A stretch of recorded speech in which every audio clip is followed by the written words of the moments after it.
Af því að raun og veru sko þeir eru búin að eignast þitt fyrsta barn með 5% útborgun, þarft svo að stakka við þig. Ég er að fara að hitta fólk núna í vikunni í Hafnarfirði sem kaupir fólk á hlutdeildarláni og ég er að fara að reikna út raun og veru hvað þau eiga mikið eigið fé. Þeir eru búin að borga ríkinu tilbaka og hvort að þau raun og veru hafa efna á að kaupa næstu íbúð með því eigið fé sko.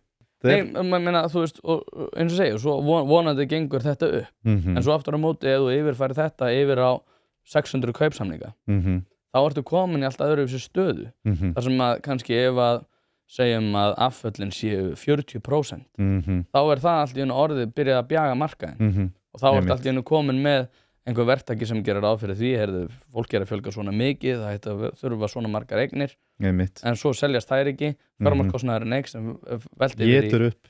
Nákvæmlega. Og þú ert að ákveða, er ég að fara að velta þessu út í verðlagið, er ég að fara að selja mig út á tapi, og þá ertu bara komin í algjöra pattstöðu. Akkurat.